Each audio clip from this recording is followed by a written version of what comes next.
Got it. Très bien, bonsoir, chers collègues, chers amis. Aujourd'hui, ce soir, il y a un sujet très important que l'on ne rencontre pas tous les jours. C'est vrai qu'on parle souvent de la scoliose, qu'on définit généralement comme étant une déformation permanente dans les trois plans du rachis, dont la clinique, c'est la clinique qui diagnostique. Et voilà, et elle touche souvent les adolescents, les jeunes, et même elle peut être diagnostiquée à l'âge adulte. Alors ce soir, il y a un sujet qui est très important, l'imagerie post-opératoire des scolioses, principes, complications.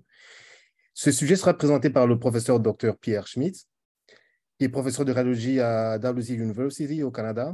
Il y a comme panéliste Dr J.B. Tsunzel Kumasamba, qui est chirurgien orthopédiste à Private Practice at Glenwood Hospital in Benoni and Live Springs, Parkland, South Africa. Et le modérateur, c'est bel et bien moi, Dr Jean-Baptiste Matussila. Encore bienvenue à tous. Ce soir, il y a un sujet important que Dr professeur Pierre va développer. Et sur ce, Docteur Pierre, je vous donne la parole pour commencer. Vous m'entendez? Oui, parfaitement. Vous voyez les diapos là? 5 sur Tout à 5. fait. Ok, impeccable. Donc, ce soir, c'est un petit peu la continuation de ce que j'ai fait la dernière fois. La dernière fois, c'était un petit peu scoliose, B.A.B.A. Et là, on va essayer d'élever un tout petit peu le débat pour parler de choses un petit peu plus compliquées dans l'imagerie des scolioses. Donc, ça, c'est le logo de la Société française d'orthopédie avec l'arbre qui est bien scoliotique et qu'on essaye désespérément de ramener à la tige avec les moyens qu'on peut.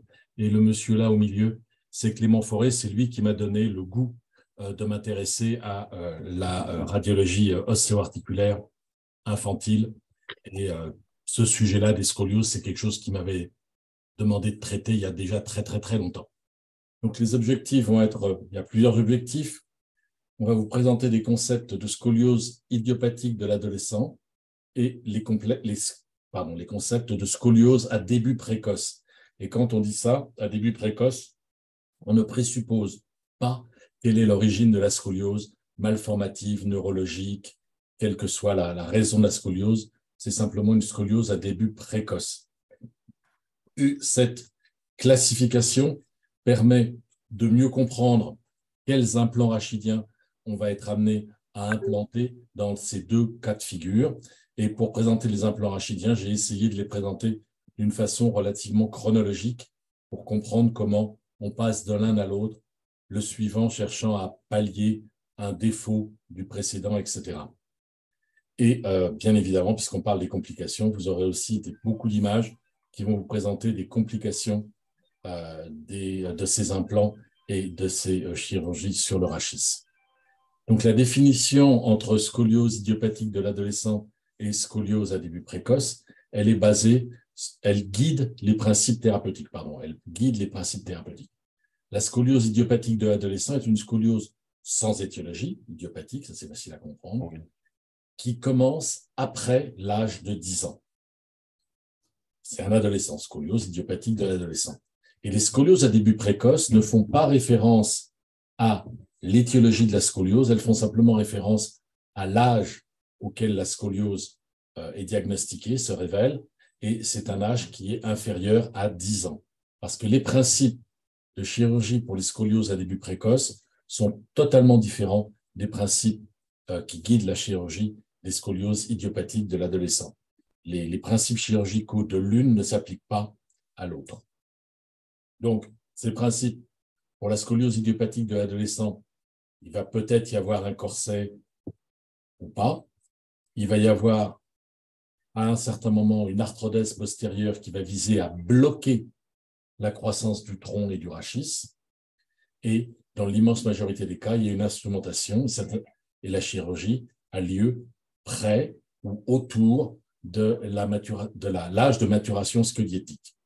Alors que pour la scoliose à début précoce, les implants doivent certes ralentir et ou corriger la déformation dans la mesure du possible, mais il n'y a pas de fusion osseuse, il ne faut pas empêcher la croissance du rachis et ça implique qu'il doit y avoir, d'une façon ou d'une autre, des ajustements à intervalles réguliers des implants rachidiens. Et grâce à ça, on va espérer avoir une croissance rachidienne et aussi une croissance pulmonaire.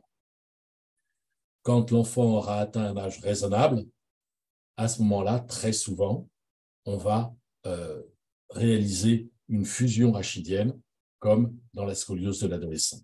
Mais ce n'est pas toujours obligatoire.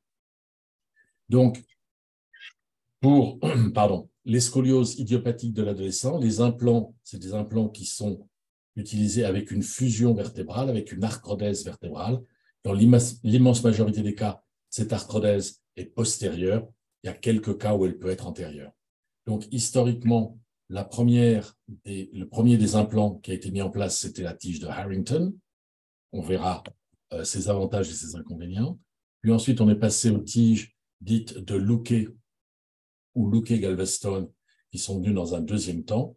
Et enfin, on est arrivé avec les implants de fixation segmentaire, dits de Cottrell du Bousset ou du Texas Scottish Rite Hospital, qui sont des implants un peu plus complexes, mais qui sont probablement la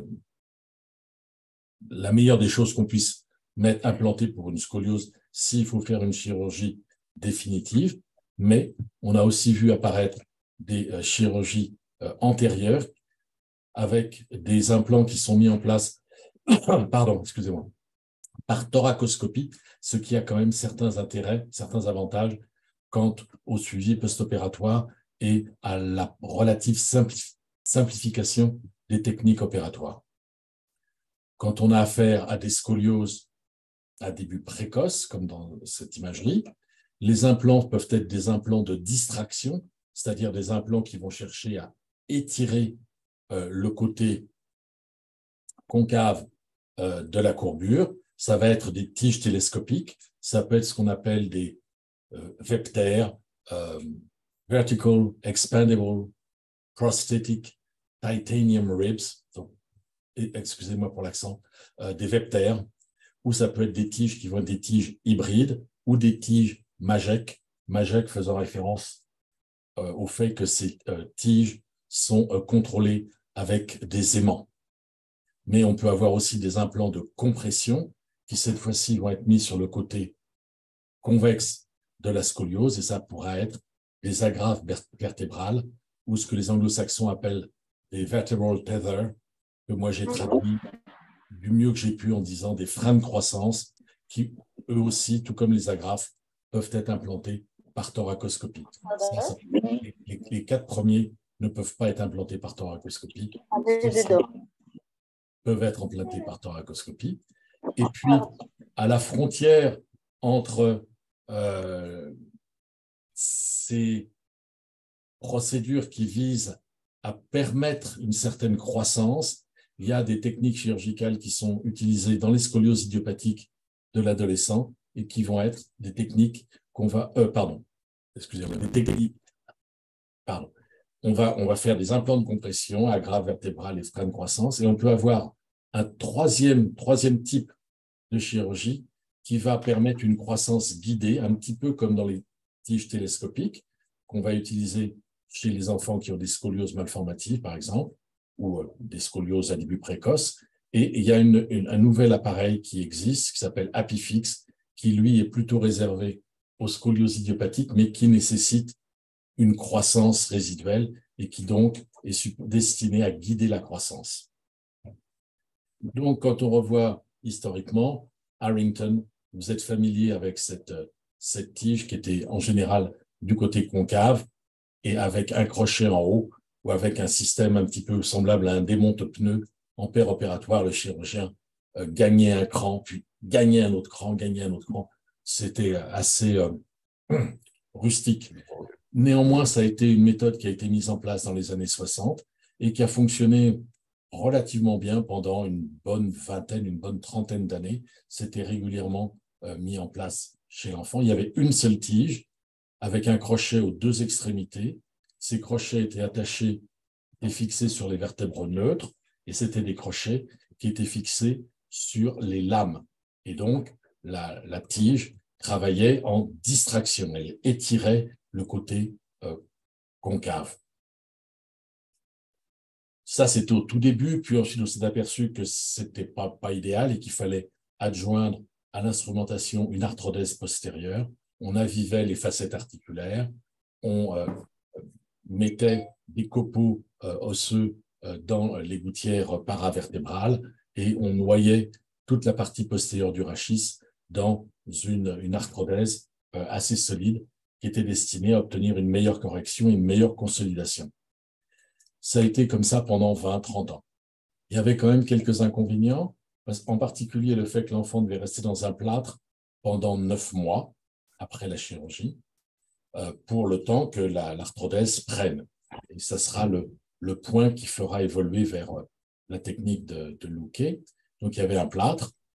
Les enfants avaient à chaque fois un syndrome de dos plat parce qu'on ne corrigeait cette distraction ne corrigeait que l'angle de Cobb, mais très peu l'orientation, la déformation qu'il y avait dans le plan sagittal. Et c'est quelque chose que j'ai appris la semaine dernière avec un de vos collègues qui me l'a dit, c'est que comme c'était du matériel qui était de l'acier inox, il était en fait beaucoup plus fragile que ce qui a pu arriver par la suite, comme avec les tiges en titane. Et donc, il y avait très fréquemment des fractures au niveau des lames ou des crochets qui s'arrachaient ou des crochets qui sautaient hors de l'os. Il y avait quand même quelques problèmes parce que les forces étaient uniquement appliquées aux extrémités. Mais, comme je l'ai dit, l'inconvénient, c'était qu'il y avait un plâtre pendant 9 mois.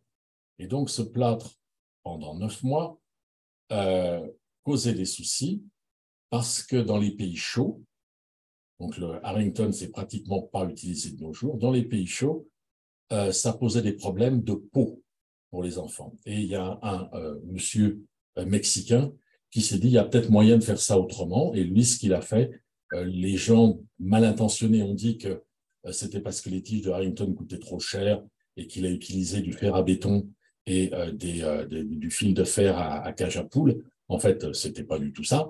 C'était parce qu'il était vraiment embêté parce qu'ils avaient des problèmes de cicatrisation et des problèmes de peau. Donc lui, il a défini une autre technique où il avait une tige de chaque côté des épineuses dans les gouttières paravertébrales. Ça a été dans les années 70 qu'il a mis ça au point. Et à chaque étage, il y avait des fils qui passaient sous les lames et qui étaient rattachés aux tiges, les tiges ayant été préalablement courbées. Donc, ce concept était le concept d'une fixation segmentaire, avec à chaque niveau des petits fils métalliques qui rattachaient la tige aux lames et qui ramenaient progressivement le rachis à la lame, qui ramenaient progressivement le rachis aux tiges. Donc, il y avait 2 tiges en L, elles étaient courbées et rattachées là pour que ça fasse un cadre un peu plus solide. Et donc, il y avait des fils et il y avait, tout comme le Harrington, il y avait une arthrodèse postérieure qui était un petit peu plus étendue que dans la technique de Harrington, mais ça permettait d'éviter le plâtre en post-opératoire, ça permettait de mobiliser les patients beaucoup plus rapidement, il n'y avait pas de syndrome de dos plat et les forces étaient beaucoup mieux réparties tout le long de la tige. Malheureusement, on voit dans notre cas là que même si les forces sont réparties tout au long de la tige, il y a un endroit où l'arthrodèse n'a pas pris puisqu'il y a 2 fractures sur les tiges qu'on voit là et qu'on voit là et là aussi. Voilà. Donc, il y a 2 fractures à droite et une fracture sur la tige de gauche.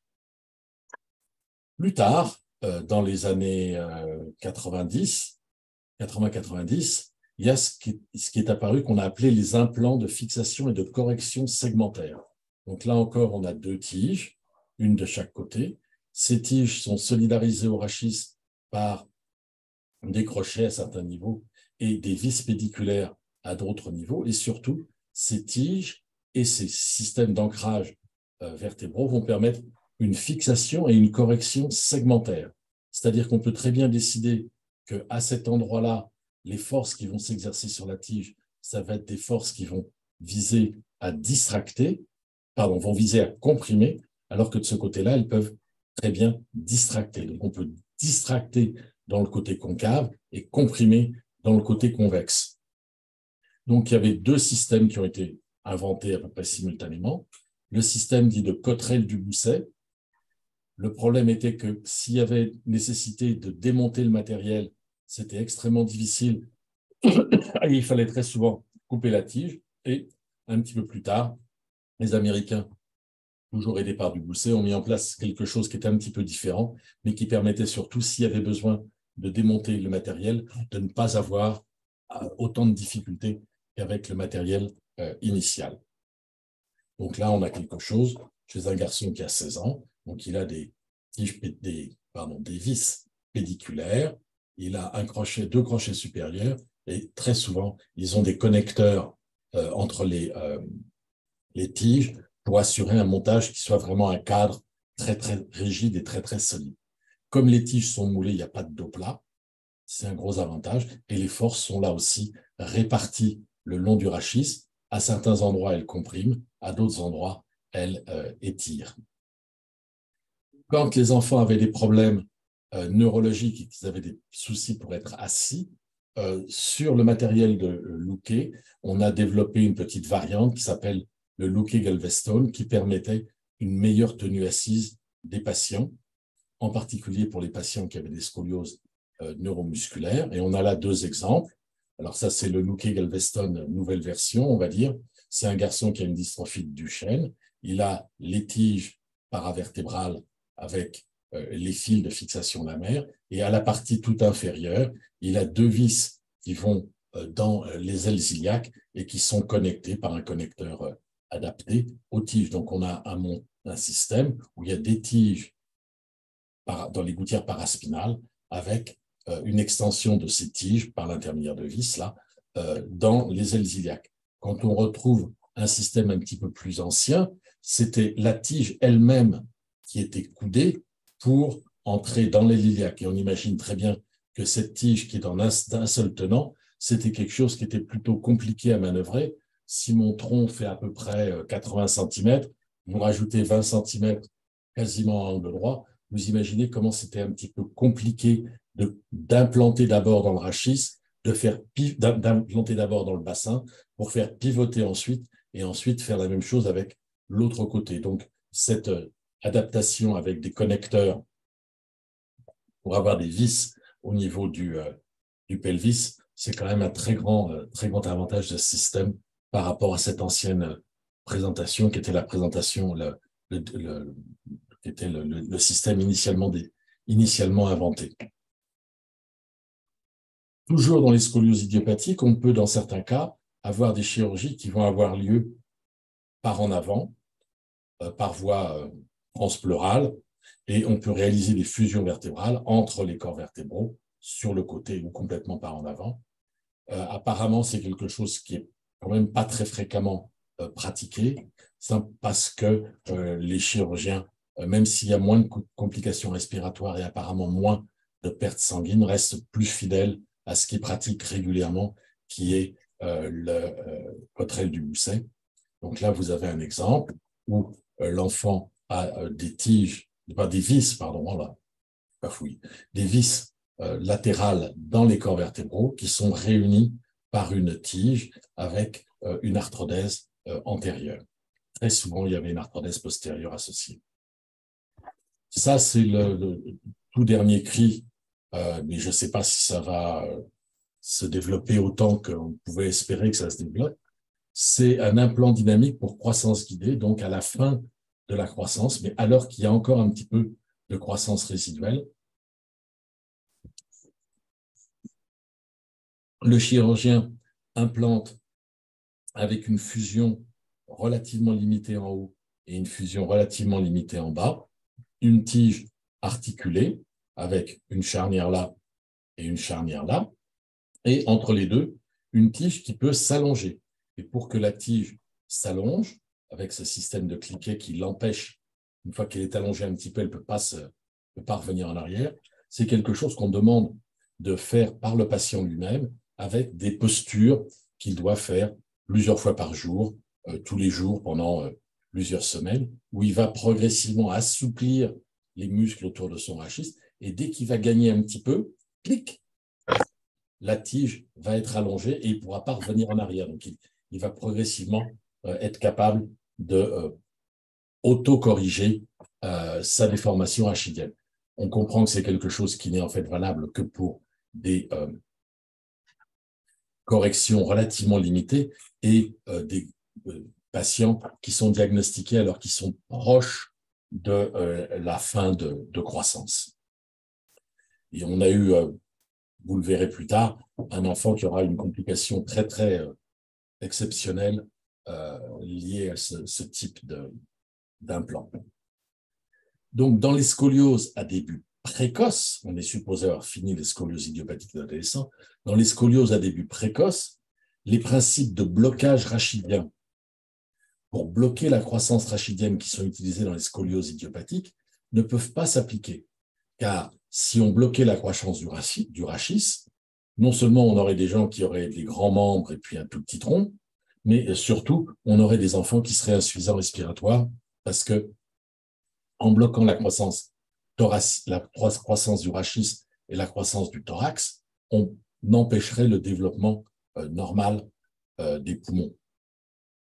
Donc, on a été amené à développer d'autres implants qui permettent de préserver, dans la mesure du possible, la croissance rachidienne et le développement pulmonaire. Le but étant de retarder l'heure de la fusion rachidienne jusqu'aux alentours de la fin de croissance, quand le risque d'insuffisance respiratoire restrictive sera évacué. Donc, il y a deux types d'implants pour ces scolioses à début précoce, des implants de distraction et des implants de compression. Donc, les implants de distraction, ce sont les plus fréquemment utilisés. Ils appliquent une force de distraction entre deux points d'ancrage sur le rachis ou sur la cage thoracique. La dissection est en général limitée et l'implant n'est pas au contact du rachis dans les gouttières paravertébrales, mais il est superficiel aux muscles paraspinaux pour éviter les risques de fusion précoce. Et les tiges télescopiques, d'une façon ou d'une autre, il faut qu'elles soient allongées. Soit elles vont être allongées par des interventions chirurgicales répétées, soit elles vont être allongées par d'autres moyens. Ces implants ont un contrôle sagittal qui est limité et la syphose résiduelle en fin de croissance est fréquente. Donc là, on va voir un exemple de tige télescopique qu'on va dire classique.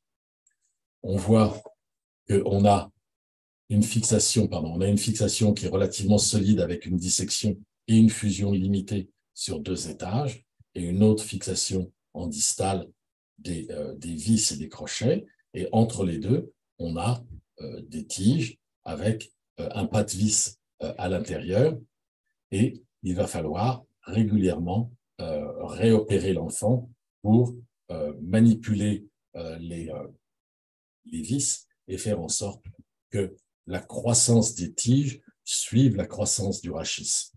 Donc, on a un bon contrôle de la scoliose. Il y a des points d'ancrage proximaux et distaux avec une dissection et une fusion très limitée.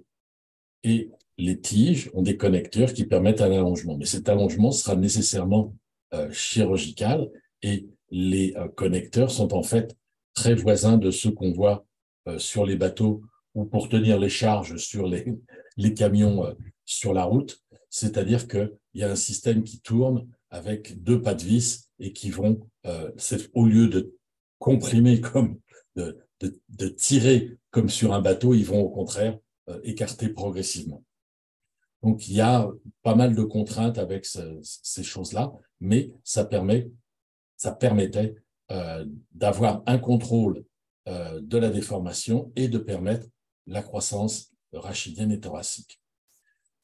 Un autre système qui a été développé à peu près en même temps, c'était ce qu'ils appellent le VEPTER, Vertical Expandable Prosthetic Titanium Rib. Ces 2 petits crochets, c'était initialement développé pour les déformations thoraciques. Ces 2 systèmes de crochets, de hooks, qui sont accrochés sur les côtes, là, aux 2 extrémités, avec un système à cliquet qu'on peut, tous les 6 mois, opérer pour étendre. Alors, bon, il y a des problèmes parce qu'on est bien évidemment sur les côtes et on va peut-être déformer les côtes, mais pas tellement avoir d'action sur le rachis lui-même, mais ça a permis de limiter et de retarder l'heure de la chirurgie définitive chez des patients qui avaient des déformations thoraciques et des scolioses relativement importantes. Ça permet d'attendre l'âge de la fixation osseuse définitive. Donc, on contrôle la déformation du rachis, on contrôle la déformation du thorax et on permet le développement pulmonaire. Mais il faut que l'enfant ait une intervention tous les 4 à 6 mois. Et ce n'est pas négligeable. À chaque fois, c'est une intervention. À chaque fois, c'est un risque anesthésique chez des enfants qui sont bien souvent fragiles. Et à chaque fois, c'est à nouveau un risque possiblement de sepsis. Donc ici, on a un exemple avec un garçon qui a une scoliose congénitale avec une barre interpédiculaire à cet endroit-là. Il a 11 mois et on est en septembre 2007. Il a eu un vecteur qui a été mis sur ses côtes et qui a été mis sur une côte et qui s'est étendu jusqu'au rachis lombaire. Et là, on est en avril 2010. On voit que la scoliose s'est pas nécessairement considérablement aggravée. On voit qu'il a quand même une meilleure expansion pulmonaire. On est un peu plus tard, en 2015. Il a eu plusieurs allongements chirurgicaux, comme en témoigne la visibilité de la lumière dans le système d'expansion. On voit quand même qu'il y a eu quelques problèmes parce que si là, le crochet proximal était à l'évidence bien accroché sur la côte, on voit qu'il est plus accroché à la même côte. Donc, il s'est très certainement passé à travers la côte et le petit fil métallique qu'on avait là qui devait probablement rattacher la tige à une côte sous-jacente, lui a aussi éclaté et a migré. Donc, là encore, le fait qu'il y ait des contraintes qui soient appliquées aux extrémités et qu'il y ait la nécessité de réopérer les enfants tous les 6 mois, c'est quelque chose qui est quand même assez important. Mais on voit que là, il est quand même 8 ans plus tard. Hein, il a une bonne aspiration pulmonaire et la scoliose, même si elle est importante, elle s'est aggravée, mais pas autant qu'elle aurait pu s'aggraver si on n'avait rien fait. Donc, le veptère a été développé au départ pour des problèmes de restriction thoracique et on l'a développé ensuite pour prendre en charge les scolioses. Les tiges peuvent être unies ou bilatérales. Elles peuvent aller d'une côte à une autre côte ou d'une côte au rachis, voire d'une côte au pelvis. Donc là, on a un enfant de 8 ans avec 2 vectères, un vecteur de côte à côte et un vecteur de côte à rachis qu'on appelle un hybride. Et là, on va avoir un autre enfant qui a une amyotrophie spinale infantile avec 2 systèmes de vecteurs, l'un à droite, l'autre à gauche, allant d'une côte au pelvis avec un système d'implantation un petit peu voisin de ce qu'on avait vu avec les Galveston.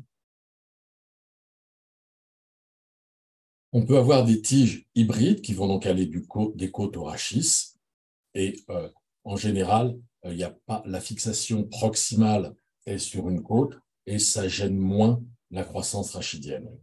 L'ancrage se fait avec des vis pédiculaires en bas et avec des crochets sur les côtes en haut.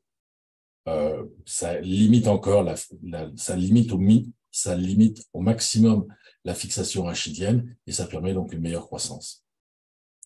Les complications sont les mêmes que pour tout vecteur, ça va s'accrocher, ça va s'arracher et ça va se casser.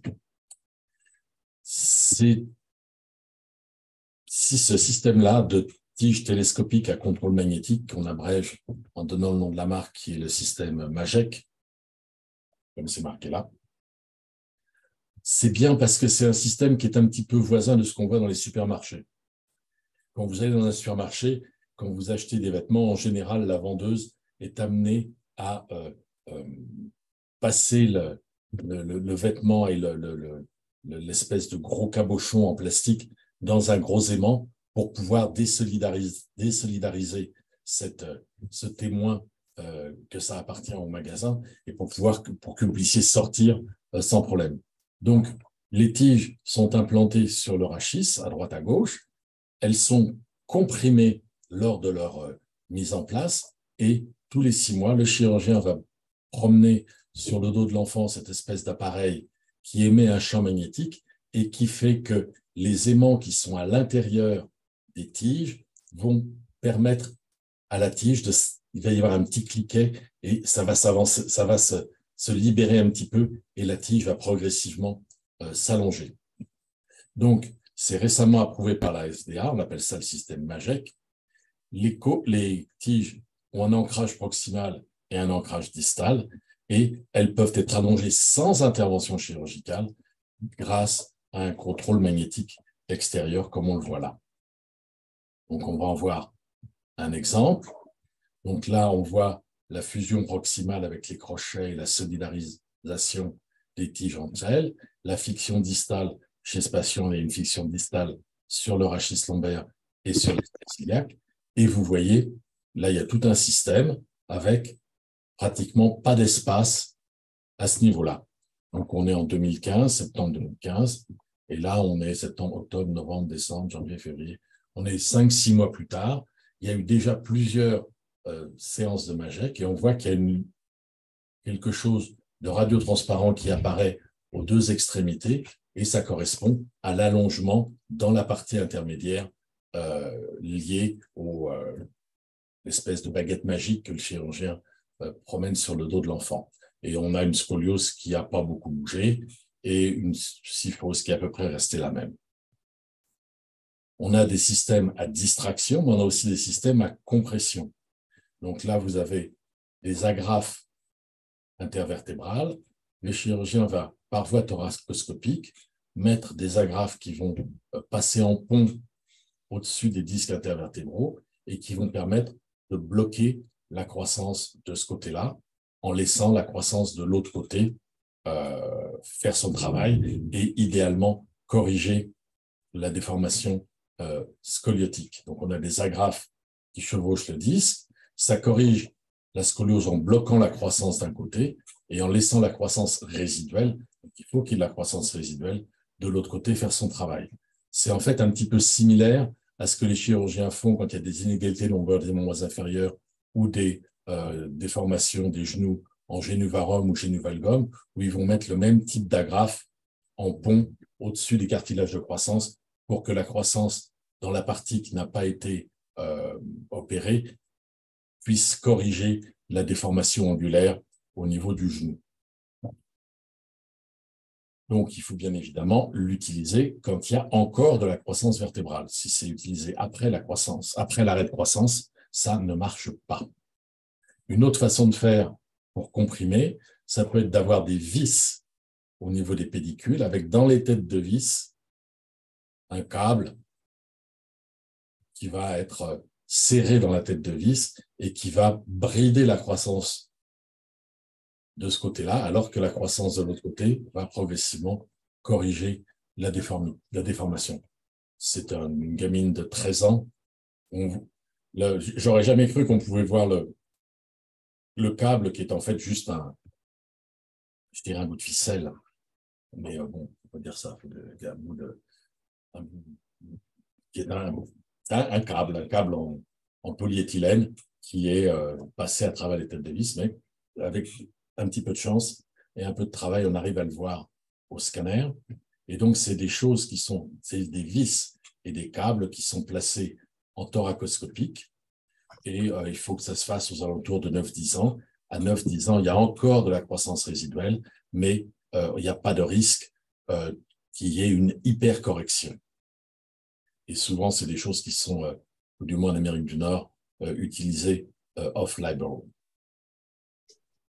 Les implants de croissance guidée dans les scolioses à début précoce, ça va être des tiges qui vont être autotélescopiques, c'est-à-dire qu'on va accrocher des tiges sur le rachis en les fixant fermement à certains niveaux et en ayant à d'autres niveaux la possibilité pour ces tiges de s'allonger et de glisser les unes par rapport aux autres. Ça a été développé sur la base d'implantation d'implants de type Luque et ça permet...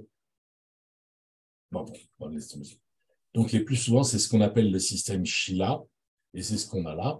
Donc, les points rouges désignent des endroits où les tiges sont solidement fixées aux vis pédiculaires, alors qu'au point vert, la tige peut coulisser à travers la vis, la tête de vis. On a aussi des fils de fer, des petits bouts de fil de fer pour que ça continue à glisser là. Donc là, c'est un système où les fixations sont aux extrémités et où ça glisse à l'intérieur. On comprend très bien que si ça grandit sur ces différentes vertèbres, eh ben, les deux tiges vont coulisser l'une à côté de l'autre.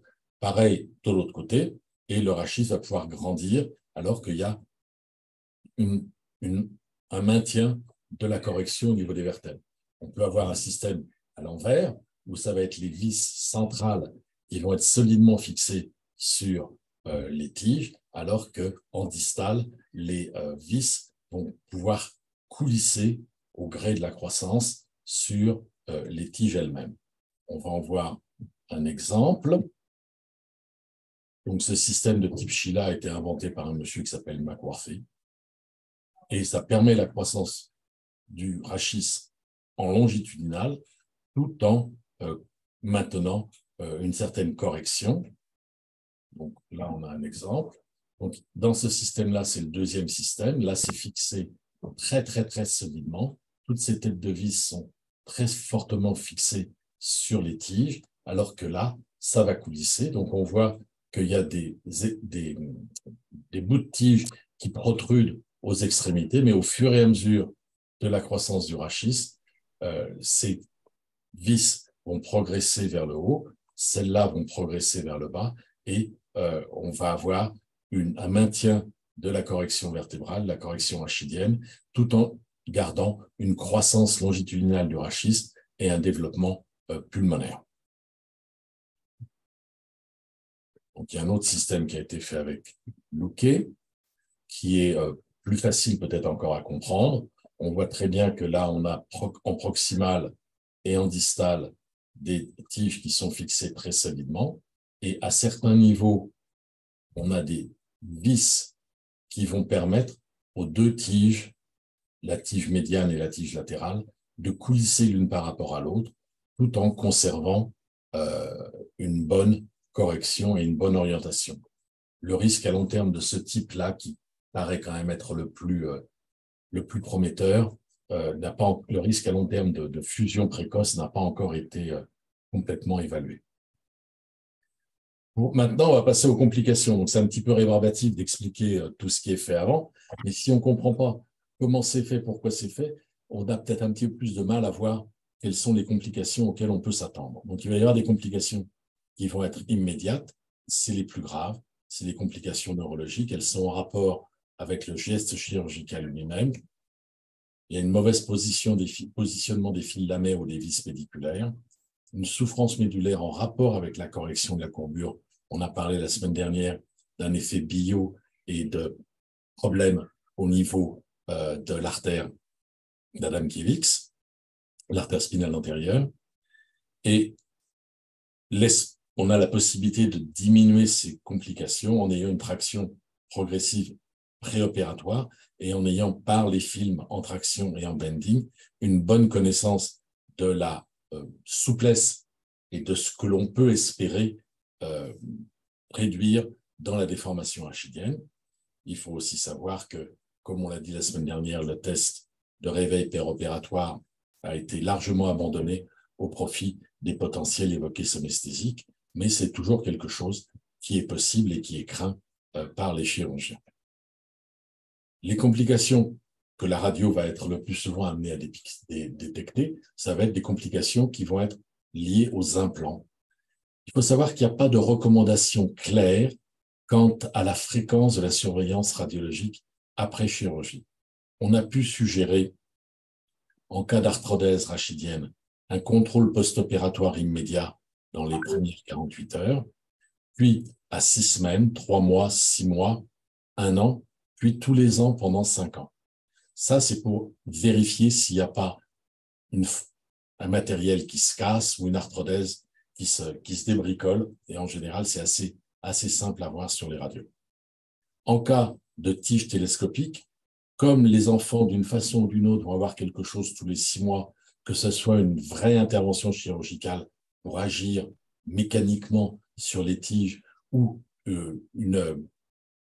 l'utilisation d'un d'un système magnétique sans qu'il y ait d'incision cutanée. Donc, on va faire ça à peu près tous les 4 à 6 mois. Ce qui est logique de faire, c'est de faire un contrôle chaque fois que les enfants vont revenir, juste avant de faire le geste. Et comme ça, on a une façon de voir comment la déformation vertébrale évolue. Et une fois que l'arthrodèse finale est réalisée dans les cas de scoliose à développement précoce, eh ben, on retombe dans le cas précédent. On va faire un contrôle immédiat, 6 semaines, 3 mois, 6 mois, 1 an, puis tous les ans, pendant 5 ans. Donc, il est important, quand on regarde les clichés, que ce soit des clichés, des grands clichés en 30-90, des grands clichés de rachis ou des clichés plus focalisés, de toujours bien revoir tout ce qui a été fait auparavant, que ça, y compris l'imagerie préopératoire, parce que des fois, on découvre des choses importantes. Il faut aussi connaître la technique opératoire et quels sont les implants qui ont été utilisés, et il faut surveiller le déplacement progressif des implants et la perte de correction. Donc, au tout début, on peut avoir une collection post-opératoire. Vous avez des images de scanner qui montrent les tiges dans les gouttières paravertébrales, paraspinales, et les petits fragments osseux qui ont été mis en place pour assurer l'arthrodèse en attendant que l'arthrodèse prenne.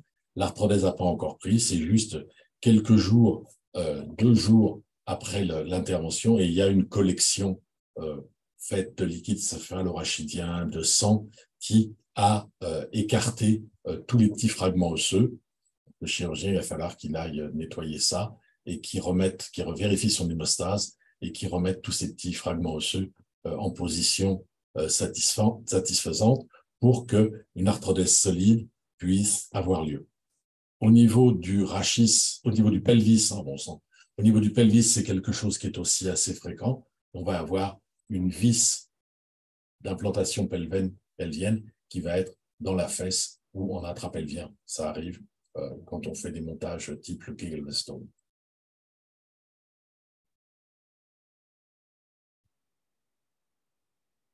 Au niveau du rachis, on peut avoir les mêmes problèmes avec des vis qui ne sont pas exactement là où on voudrait. Donc là, on a affaire à un garçon de 16 ans qui a une maladie de Charcot-Marie avec une instrumentation postérieure. On a 2 coupes adjacentes et on voit que l'une des vis pédiculaires a un trajet partiellement dans le canal rachidien. Par chance, il n'avait pas de problème neurologique. Probablement que la vis a gentiment poussé le sac dural de côté. Mais de l'autre côté, la vis a également un trajet qui est extra-rachidien, qui est partiellement intrapédiculaire et qui après à la pointe de la vis qui vient là aussi au contact de l'aorte. Bon, l'enfant n'avait pas de complications vasculaires ou complications neurologiques et n'en a pas développé. Peut-être qu'il faut être heureux qu'il n'en ait pas développé parce que les filets des vis rachidiennes sont extrêmement coupants. Voilà, on a été chanceux. On peut avoir un autre type d'ectopie de vis pédiculaire. Donc, c'est le système apifix dont je vous ai parlé. Sur les clichés simples, on avait l'impression que là, il y avait une des vis au niveau de la fixation supérieure qui n'était peut-être pas exactement comme elle était sur le contrôle radiologique précoce. Le chirurgien a demandé un scanner et on voit la pointe de la vis qui donne l'impression d'être dans l'aorte descendante. En fait, elle n'avait pas été implantée dans l'aorte descendante, mais les contraintes avec le apifix, c'est encore des contraintes qui sont aux extrémités.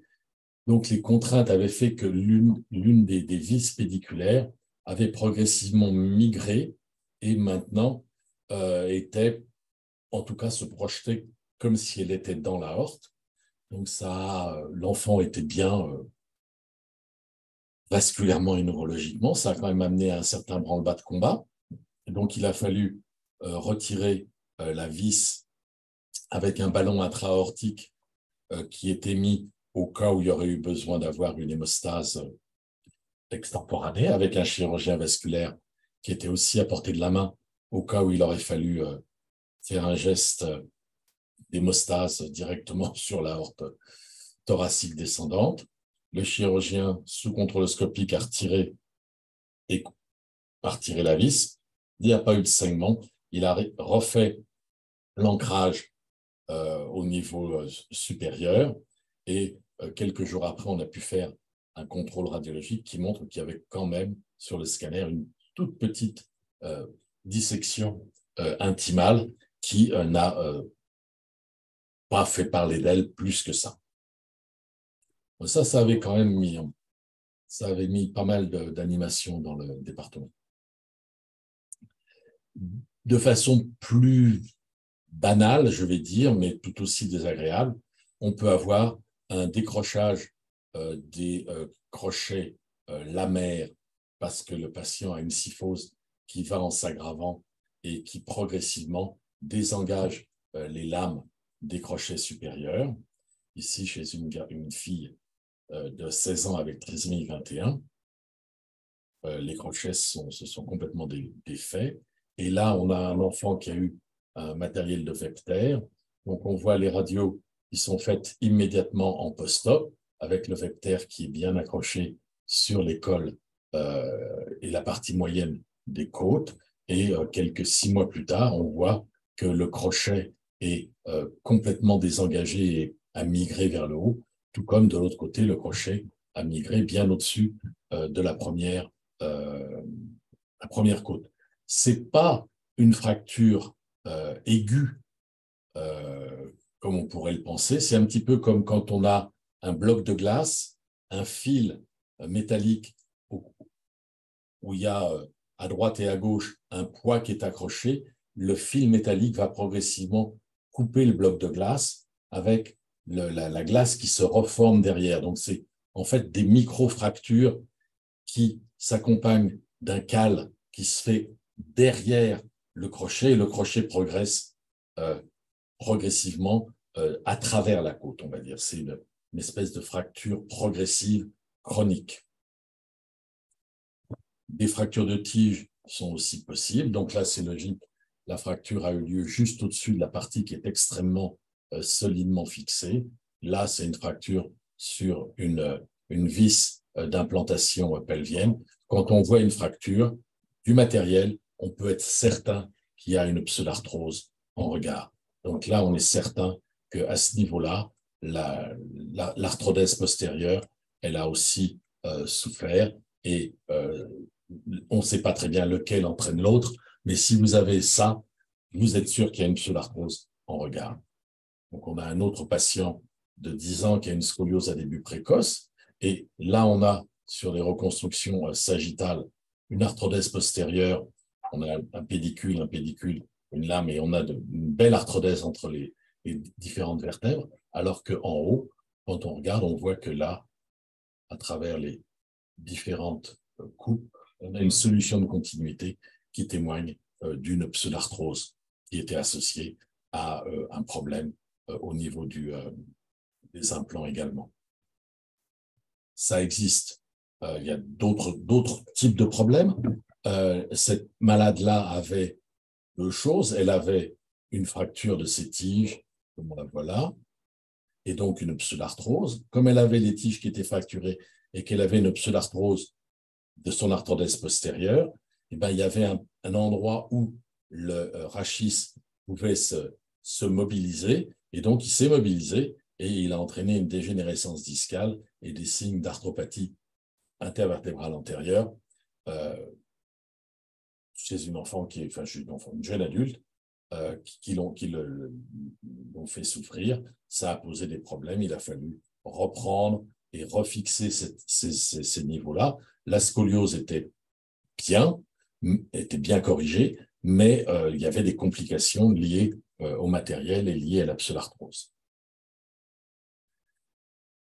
On a parlé la semaine dernière un tout petit peu de l'effet essuie-glace. Donc, quand il y a des vis ou du matériel qui est implanté dans le pelvis, dans le système de Galveston, eh ben, il y a une petite mobilité au niveau du pelvis, et cette petite mobilité fait qu'il y a un tassement des os, de l'os trabéculaire au niveau des deux os iliaques, avec une petite condensation et un espace radio clair. Quand il est à plus de 2 mm, il faut quand même faire un petit peu attention, mais s'il est moins de 2 mm, ça n'affecte pas le résultat à long terme. Et on voit cet exemple-là chez un enfant qui a une dysplasie de hanche avec une scoliose neurologique. Il a aussi des problèmes digestifs avec un bouton de cécostomie. Donc, traditionnellement, on appelle ça, enfin, on m'avait appris ça sous le nom d'effet essuie-glace parce que la partie Galveston des implants joue dans le ciliaque. Là, c'est le malade qui a eu la vis qui était, ouvrez les guillemets, dans l'aorte descendante. Donc, c'était un système apifixe. Au début, le malade était comme ça. Il a bien fait la gymnastique comme il fallait. On voit qu'il fait la gymnastique parce que la tige progresse sur le cliquet. Donc, ce côté-là s'allonge. Mais comme cette vis a lâché, eh ben, au lieu de corriger la scoliose, ça fait simplement anguler le matériel et ça accentue le déplacement de la vis qui, à la fin, donc, pointait entre guillemets, dans l'aorte. On a d'autres complications qui sont possibles. Donc là, il y a un petit peu une énumération. On peut avoir une infection qui est traitée par mise à plat et antibiotiques. Tous les patients qui ont pu avoir des infections chez nous ont eu le diagnostic d'infection qui a été posé sur des données cliniques et biologiques, et l'imagerie n'a jamais été décisive dans le fait de dire il y a une infection, que ce soit la scintigraphie, l'IRM, etc. Vous pouvez essayer tout ce que vous voulez, vous aurez toujours des changements et il sera très difficile de dire si ces changements sont en rapport avec une infection surajoutée ou sont simplement des changements en rapport avec l'intervention, parce que ça va fixer, c'est très... L'imagerie n'aide pas à faire le diagnostic d'infection post-op. On peut avoir un tissu de granulation excessif qui peut causer des problèmes quand la granulation s'effectue à l'intérieur du canal rachidien. On peut avoir des dégâts neurologiques qui sont soit par trauma direct, soit par hématome, le plus souvent en rapport avec des fils lamaires. En général, c'est des complications précoces. Et on peut avoir aussi une perte de densité osseuse dans la vertèbre qui est la plus distale par rapport à la fixation. Et on peut avoir aussi un tassement de cette vertèbre distale par rapport à la fixation. Là. Donc, en conclusion, ça va tenir dans l'heure, il y a une nécessité de travailler en collaboration étroite avec le chirurgien orthopédiste infantile, la nécessité de connaître un minimum de techniques et de principes de chirurgie, et de toujours revoir la totalité des examens d'imagerie précédents. C'est peut-être ici, ils inculquent aux étudiants en médecine que 90% du diagnostic est dans l'histoire du malade, dans les antécédents du malade. Donc, pour les radiologues, c'est la même chose. Il faut revoir les clichés préopératoires et les clichés précédents de façon constante. Je vous remercie.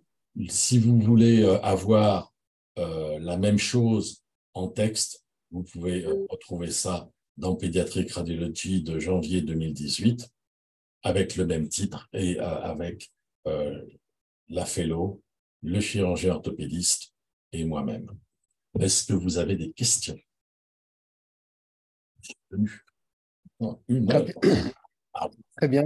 Professeur, merci de nous avoir replongé dans l'histoire. On a surfé dans les années 60, 70, 80 avec les différents types d'usage d'implants, en retenant bien qu'il y a deux types d'implants qui ont été les plus utilisés, les implants de distraction et les implants de compression. Vous avez également évoqué les types de complications. Vous m'avez personnellement laissé sur ma soif, parce que j'ai une question quand même à vous poser. Alors, dans notre pratique courante avec nos amis orthopédistes et traumatologues, nous remarquons généralement que l'examen qui est généralement demandé en post-opératoire est la radiographie standard. Quel est l'examen de première intention à demander en post-opératoire, sachant bien qu'il y a des complications que vous avez évoquées, qui peuvent survenir. Bon, bien sûr, aussi, vous n'avez pas évoqué d'autres certaines complications qui peuvent paraître mineures, telles que des infections, telles que des hématomes post-opératoires, en fonction de l'abord, qui peut être antérieur ou postérieur. Quel est l'examen radiologique de première intention pour nos amis traumatologues et orthopédistes? L'examen de première intention dans ma tête à moi, c'est le cliché simple. Parce que j'ai Ah, le cliché. aussi, pour mon malheur, une conception très historique de la médecine, c'est-à-dire que j'ai appris la radio quand il y avait que les clichés simples. Donc, il fallait tirer au maximum tout ce qu'on pouvait des clichés simples. Donc, si on revient, pardon, bon, si on revient sur le cliché, par exemple, qui était celui où on voyait la les vis vertébrales, corporeales qui étaient du côté droit avec la petite corde bleue qu'on voyait qui descendait. Donc, c'est un patient où on a fait, comme premier cliché, on a fait une radio de thorax parce qu'il avait à l'évidence un hémothorax dans le drain thoracique qui avait été mis en place lors de la thoracoscopie. Ce n'est que quelques heures après que le chirurgien nous a demandé de faire un scanner en espérant voir l'endroit d'où ça saignait. Bien évidemment, on n'a pas pu lui montrer l'endroit d'où ça saignait. Donc, ça, à la limite, le scanner n'a pas apporté grand-chose. Il a continué à drainer l'hémothorax. Et, pardon. Oui, je vais repartager ça. Ah, excuse-moi. Non, ça, c'est pas ça. Ok, je vais prendre ça ici. Heureusement que Dadi est là. Hein. Et donc, on prend celui-ci. Oui, je crois. Ouais. Celui-ci. Ça va. Il faut prendre le... Pardon. Ok. Et c'est ici que... C'est quel cliché? Ah, d'accord, pardon. Ok, autant pour moi.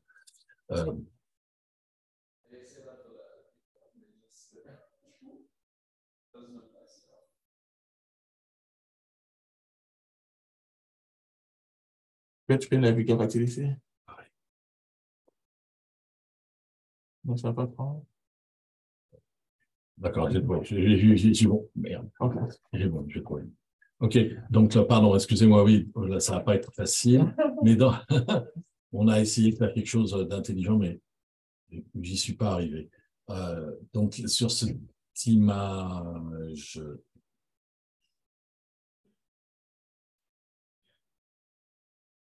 où on montrait du matériel à compression, à distraction, la compression. Donc voilà, ça arrive, c'est la prochaine. On avait les vis interpédiculaires et ça, on voyait ça on a gardé l'image comme ça parce que c'était extrêmement plaisant de voir le cordon qui était tenu dans les têtes de vis, mais ça n'a pas du tout aidé le chirurgien pour savoir d'où l'enfant saignait et ça n'a pas changé la prise en charge post-op. Il a simplement continué à drainer l'hémothorax droit et puis ça s'est rentré dans l'ordre tout seul. C'était probablement un segment diffus à partir des corps vertébraux qui était responsable de l'hémothorax. Quand j'ai parlé des infections, j'ai parlé des infections osseuses, donc des clichés, des gens qui ont se sont retrouvés avec des ostéites en rapport avec les implants. On a eu des cas où on a fait des scanners.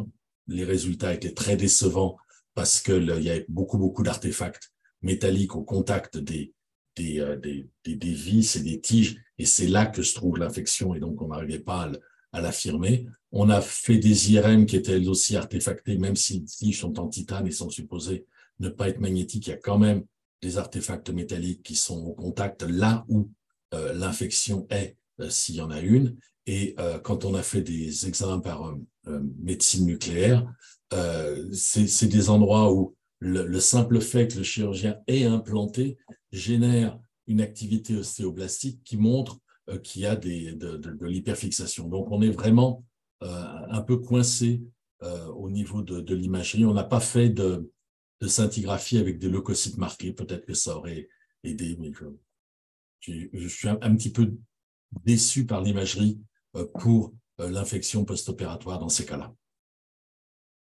Très bien. Donc, la radio standard est suffisante en cas de Elle n'est pas forcément complications. suffisante, mais en tout cas, si les questions posées par le chirurgien sont les bonnes questions, et si le radiologue essaye par tous les moyens d'en sortir le maximum, en général, ça permettra de résoudre le problème, ou ça permettra peut-être de faire une autre méthode d'imagerie, mais en sachant que les autres méthodes d'imagerie pour l'infection et par exemple le segment post-op sont quand même assez décevantes. Très bien. Bon, écoutez, Ok, j'aimerais quand même avoir l'avis de docteur Kumasamba en Afrique du Sud. Avez-vous quand même une petite expérience à partager avec nous rapidement avant qu'on prenne les questions? mais écoute, bon, merci prof pour la parole. Hein. C'était vraiment, vous avez couvert pratiquement tout le traitement chirurgical. J'insiste, le traitement chirurgical, ça a été bien couvert. Mais nous, comme chirurgiens orthopédistes, nous ne sommes pas là pour opérer. Hein. Ce qu'on dit en Espagne, s'il faut opérer moins, c'est le mieux. On évite d'opérer s'il faut. Mais la classification était correcte. Alors, ce qui est important aussi, quand on a opéré, après l'intervention, pour nous, c'est la radio simple que j'ai besoin parce que les malades ont sûrement des douleurs, il est en salle de réveil. J'ai besoin de voir, après l'intervention, est-ce que j'ai bien placé les instrumentations? Ils sont bien placés, oui ou non? S'ils sont bien placés, bon, là, les malades partent au pavillon. S'il y aura infection, généralement peut-être 2 ou 3 jours avant, ce sera une infection aiguë. S'il y aura infection qui vient après, c'est sûr qu'il y aura du pus qui sort. Alors, si l'infection est précoce, on verra, avec quelques examens de sang, on pourra voir que les ISA, les CRP, les cellules blanches sont élevées, donc on peut intervenir. Donc, je pense que c'est ça. Mais moi, ce que j'aurais aimé, prof, est-ce qu'il y a moyen de nous rappeler un peu, bon, évidemment, je voudrais que vous insistiez un peu sur ça.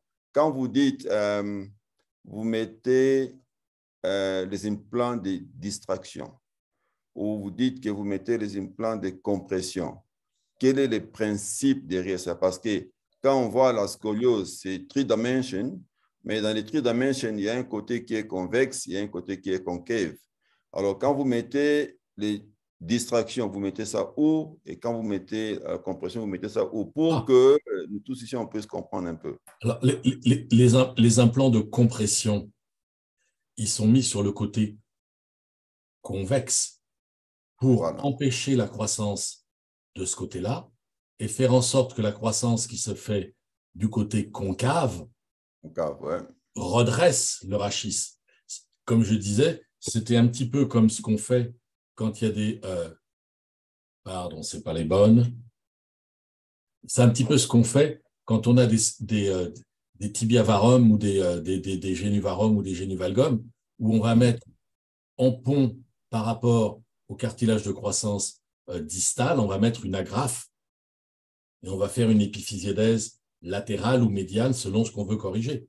Donc là, les implants de compression, ils vont empêcher la croissance sur le niveau convexe, tout en laissant intacte la croissance sur le niveau concave, qui, idéalement, va corriger la déformation scoliotique. Si, à l'inverse, on mettait un implant de distraction, l'implant de distraction, il est idéalement sur le système, sur le versant concave de la scoliose. L'exemple le plus simple, c'est ce qu'on fait quand on faisait le Harrington. Le Harrington, c'était un implant qui était, dans l'immense majorité des cas, sur le versant concave de la scoliose. Là, on exerce une force où on cherche à étirer le rachis. Dans les autres cas, on exerce des forces qui visent à empêcher la croissance de ce côté-là. Donc, c'est des implants de compression s'ils empêchent la croissance, des implants de distraction s'ils cherchent à étirer le malade. Oui. Ben, professeur Pierre, vous avez tellement bien présenté qu'on a l'impression qu'on a affaire à un traumatologue et un orthopédiste au même moment. On oublie même que vous êtes radiologue à la base. Mais C'est- c'est très bien. je reviens sur ce que je vous avais montré. Voilà. C'est ce monsieur-là, Poré, qui au début m'a dit, quand j'étais dans son service comme fellow, il m'a dit, Pierre, dans 6 mois, vous faites un cours sur les interventions chirurgicales. Donc, j'ai été forcé, parce que je le respectais et que j'étais bien obéissant, j'ai été voir les orthopédistes et je leur ai demandé qu'est-ce que vous faites dans ce cas-là? Qu'est-ce que vous avez comme bouquin à me conseiller? Donc, je m'y suis intéressé à une époque où il y avait pratiquement que le Harrington et Luque. Et puis, après, par la force des choses, en discutant avec les gens, eh ben, on accumule, on accumule, on accumule. Mais je n'ai pas l'impression d'avoir lu spécifiquement des articles de technique chirurgicale. Ils sont largement au-delà de ce que je peux comprendre. Simplement, en n'ayant pas peur, c'est ça que je le mets à la fin en disant qu'il faut absolument travailler en étroite collaboration avec les orthopédistes infantiles, en n'ayant pas peur d'aller les voir pour leur dire il y a quelque chose que je ne comprends pas. Là, bon, soit il est intelligent et il m'explique et j'en sors gagnant, soit il a une autre attitude et dans ces cas-là, c'est à moi de me débrouiller pour gagner sa confiance et son respect. Mais au bout du compte, si on travaille en collaboration, on progresse plus et plus rapidement. Je sais que, par exemple, le cas de l'Apifix qui avait mal marché, où il y avait la pointe de vis qui avait migré vers l'aorte, c'était un vendredi soir. Ce n'était pas nécessairement moi qui devais m'occuper des cas de clichés simples. J'ai vu la radio qui montrait que au lieu que ce soit la déformation vertébrale qui se corrige, c'était au contraire l'implant apifix qui devenait de plus en plus déformé sur 2 clichés successifs à 3 mois d'intervalle. J'ai pris mes clics et mes claques, j'ai été voir le chirurgien, je lui ai dit, il y a quelque chose que je ne comprends pas. Pourquoi est-ce que la déformation vertébrale ne bouge pas alors que là, j'ai l'impression que la vis, elle est plus exactement là où il faut? Est-ce que tu veux qu'on lui fasse un scanner? C'est un petit peu comme agiter un chiffon rouge devant un taureau quand on dit à un chirurgien, est-ce que tu veux que je te fasse un scanner? Mais il a dit oui, on a vu la position de la pointe de vis et le problème a été réglé dans les 24 heures qui ont suivi. Très bien. Et de votre expérience professionnelle, parlons des scolioses à début précoce, touchant les enfants de moins de 10 ans, quels étaient les implants qui étaient les plus utilisés? Ceux qu'ils ont eu ici tendance à utiliser de façon abondante, ça a été les implants de type Vepter, les choses qui s'accrochaient sur les côtes. Maintenant, ils sont passés aux implants plus vertébraux, je vais dire, c'est-à-dire des implants où il y a des fixations de vis pédiculaires sur les pédicules, avec la possibilité de coulissage d'autres vis sur les tiges elles-mêmes, parce que c'est quand même probablement plus efficace, parce que le système de Harrington de distraction, on corrigeait en péropératoire et une fois que c'était corrigé, on ne pouvait plus bouger. Si on met un système genre Vepter, il faut réopérer le malade tous les 6 mois. Donc, ce n'est pas bon. Il y a eu des infections post-opératoires. Il y a eu quelques malades où les choses ont été un peu délicates. Mais si on arrive à avoir quelque chose qui grandit par soi-même, avec des choses comme le Sheila ou comme le Luque avec les doubles tiges qui coulissent, c'est probablement idéal. Mais il y a des choses qui sont comme ce système-là. Comment est-ce que je peux transporter ça là? Comment est-ce que je peux l'exporter? Et ce qui est le plus... excusez-moi, j'ai du mal...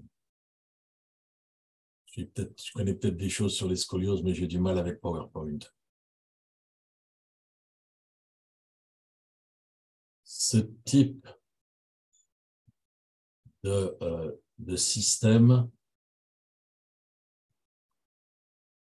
Majek, c'est probablement quelque chose de très prometteur, ce système-là, Majek.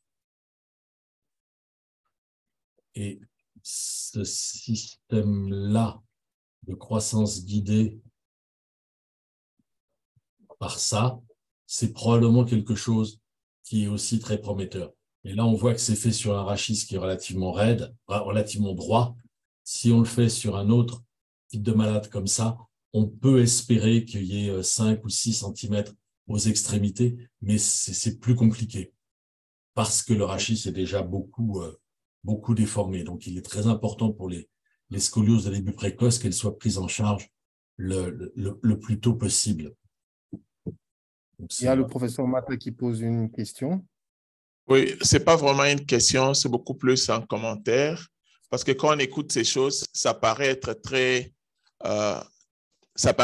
théorique, mais je voulais juste donner quelques prévalences. Dans notre service, par semaine, on a environ 80 à 100 cas de scoliose avec un plan et qui ont des clichés de radiographie dont nous devons faire le compte rendu.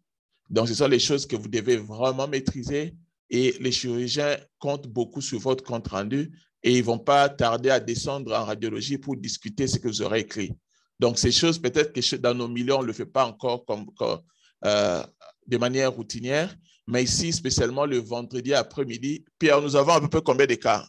Pas moins de 50, je crois. Oh, plus de 50, peut-être. Quand tu dis 80, je trouve que c'est un bon chiffre.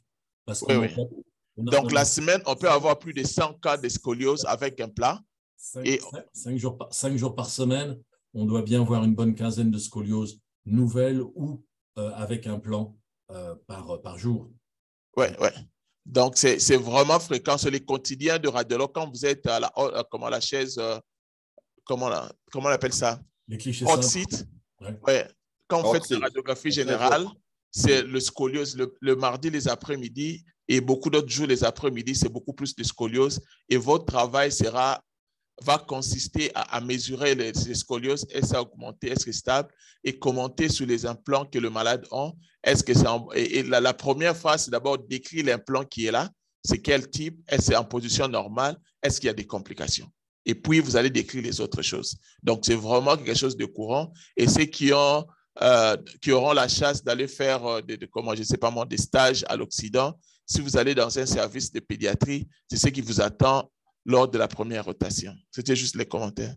Non, mais moi, je ne veux pas vous lâcher, professeur Mata. Je pose la question à la fois au professeur Mata et au professeur Pierre. En termes de statistiques, est-ce que vous pouvez un peu nous donner en pourcentage quel est le taux de complication? Est-ce que c'est vraiment un taux élevé ou bien c'est minime et négligeable?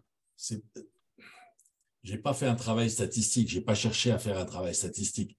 J'ai cherché à faire, par curiosité, quelque chose qui était plus du domaine de la revue d'imagerie, imaging review of complication.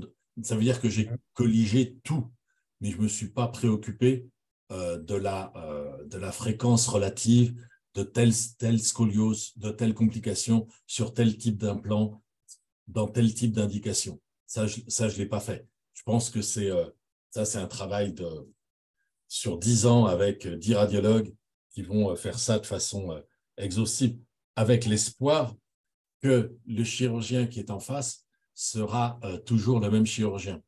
Donc, ça m'amène à une autre réflexion. Il y avait un collègue qui était originaire de Suisse. Il était en orthopédie infantile quand j'étais en radiologie infantile, quand on était tous les deux chefs de clinique.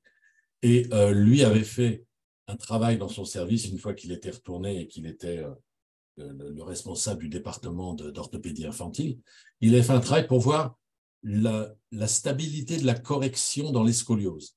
Donc, il avait pris toutes les scolioses idiopathiques de l'adolescent qui avait été opéré dans son département et il avait fait un suivi longitudinal en regardant la correction immédiate, donc à J1 quand on a le cliché post-op immédiat, jusqu'à 2 ans. Eh bien,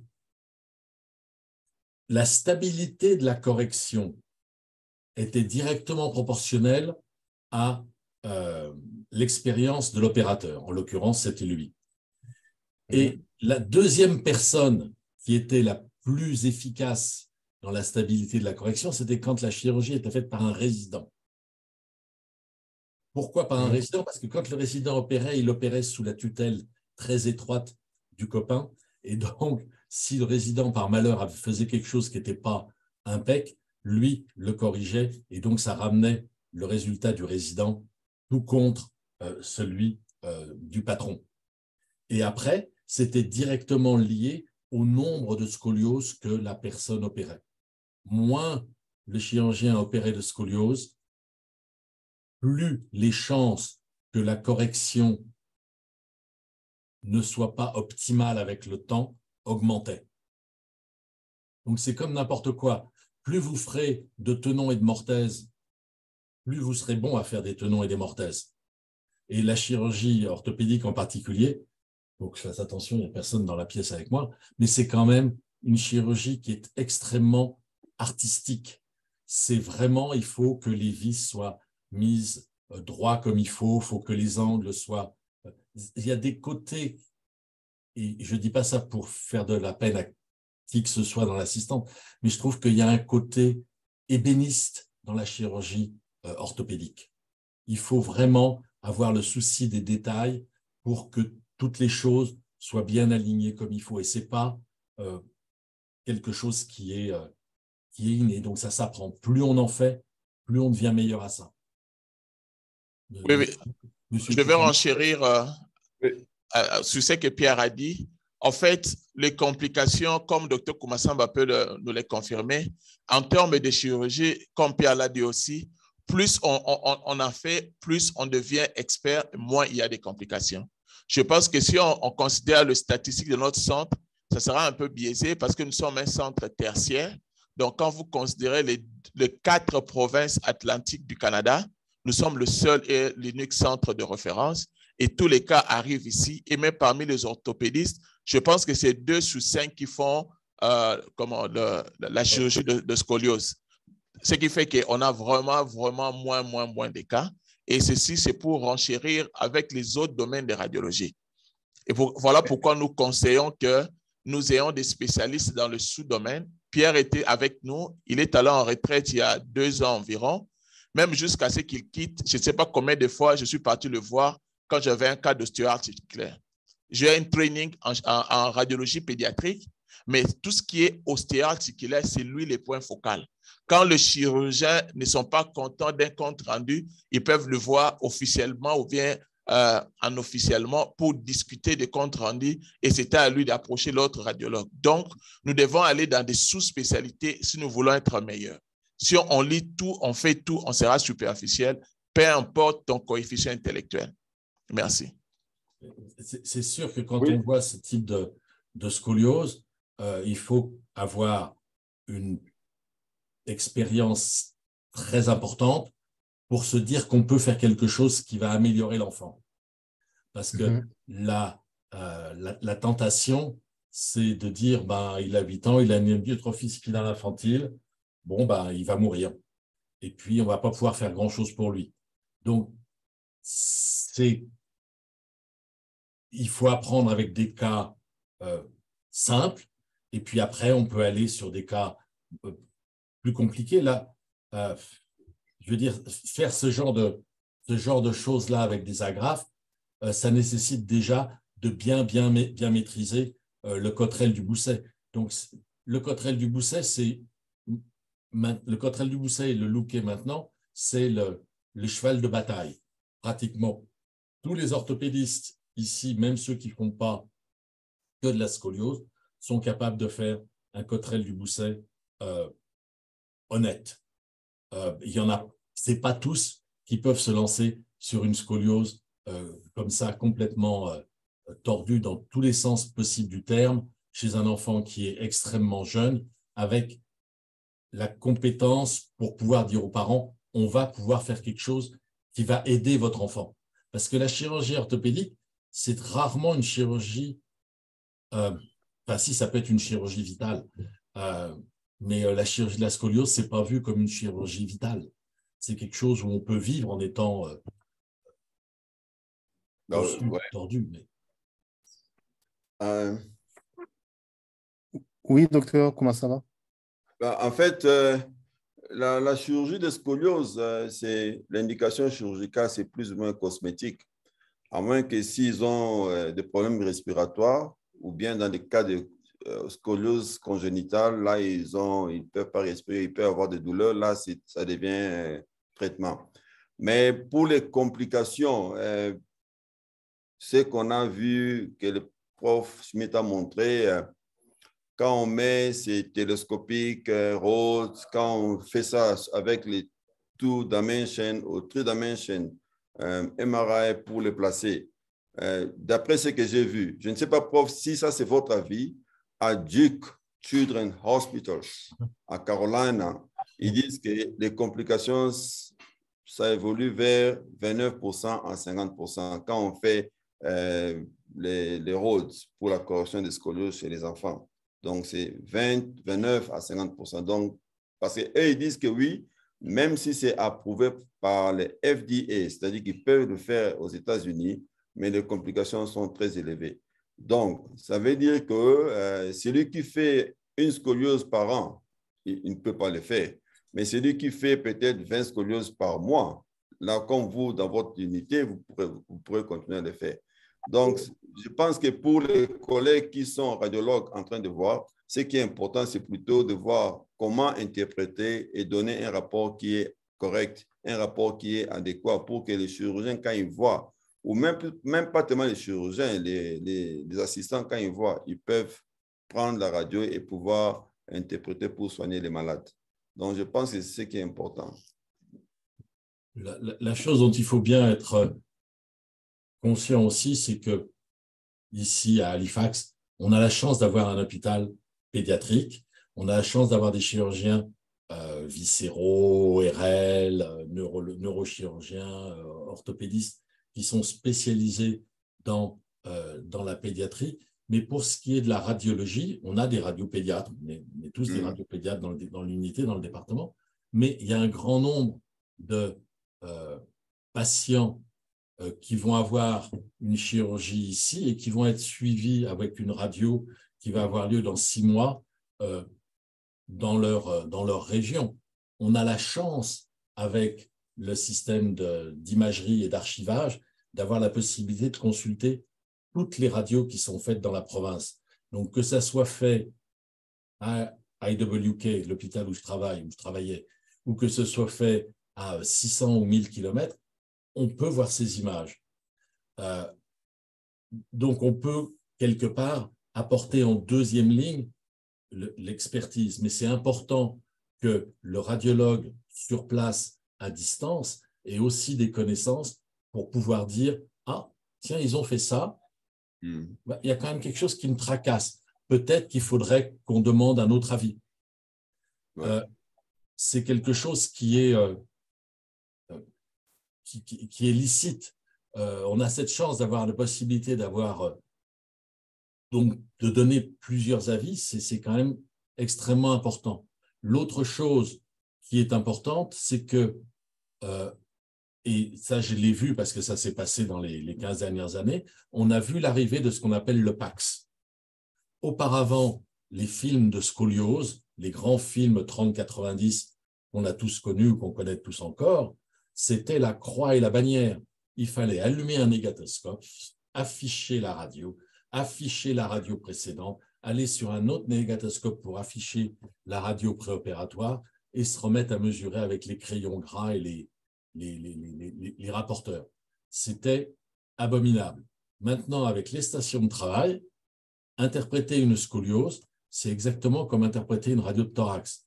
Vous avez la possibilité de zoomer, vous avez des outils qui vous permettent de tracer tout ce que vous voulez tracer sur l'image électronique. Vous pouvez mesurer tous les angles que vous voulez et ça amène, en termes d'efficacité pour le radiologue, un très gros plus. Le gros plus étant qu'on n'a pas les clichés de scoliose qui s'accumulent à côté du négatoscope parce qu'en fait, tout le monde dit bah, je ferai ça à la fin de ma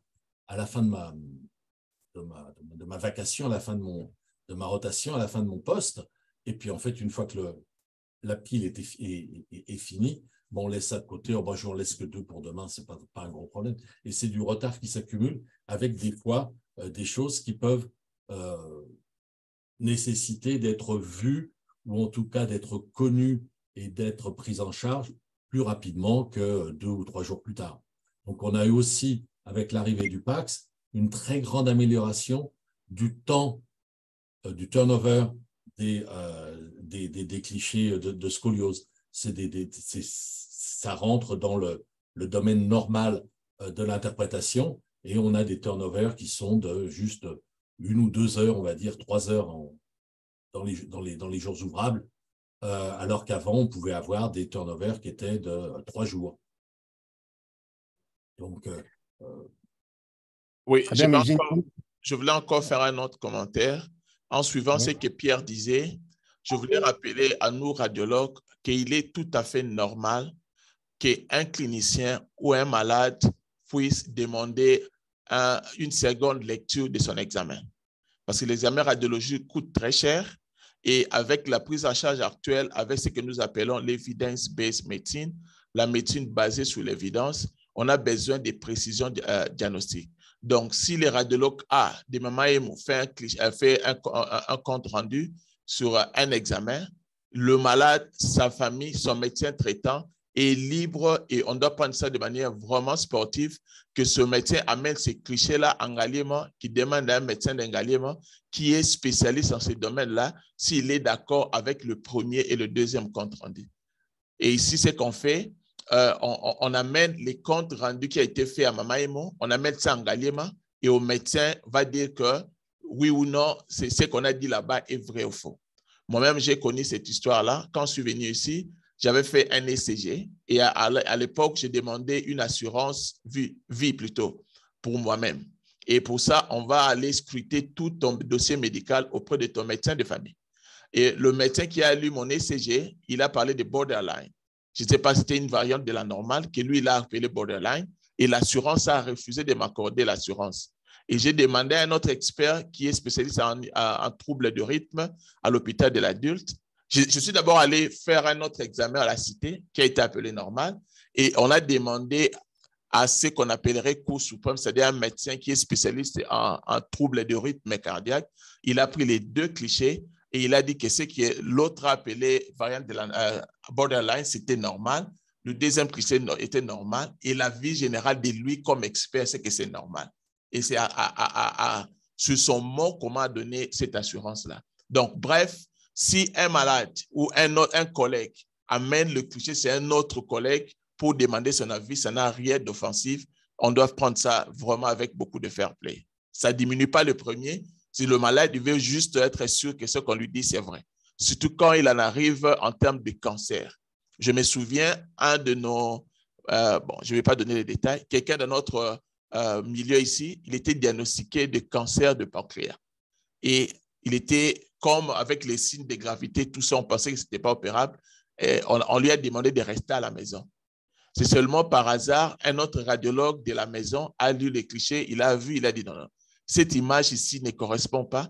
Et il a relis tous les films, c'était juste une infection, je crois, et il a fait un autre compte rendu. Et ce malade-là est revenu même au travail parce qu'après le traitement, Pierre connaît bien cette histoire-là, et cette personne-là a été réintégrée au travail. Donc, c'est vraiment un exercice tout à fait loyal, ça n'a rien.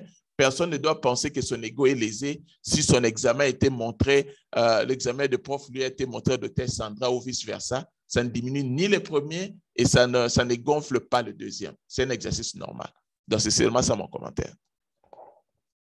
Très bien. Est-ce que dans l'assistance, il y a une autre question? Parce qu'il est déjà 21h33 minutes. En attendant que ça arrive, moi j'ai une question rapidement au docteur Kumasamba et au professeur Pierre également. On sait très bien que la scoliose est une pathologie évolutive qui nécessite un diagnostic précoce. À quel âge peut-on se permettre déjà de poser des implants?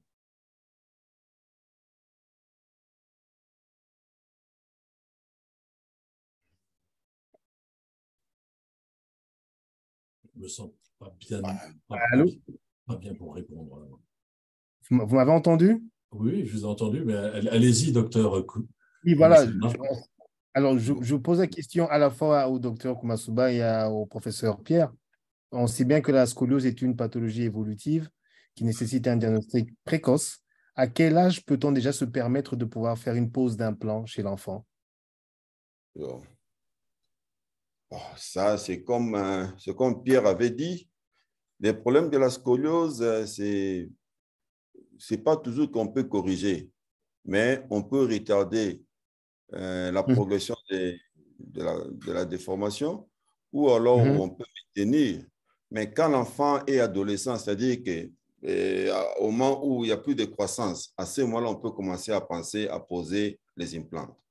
Alors, quand on pose les implants, quand l'enfant est très jeune, on doit laisser, on ne peut pas interférer avec la croissance de l'enfant, donc on ne pose pas, il faut éviter les implants. À moins qu'on utilise ce que les profs avaient montré, les implants qu'on met, qu'on peut contrôler, on peut élonguer avec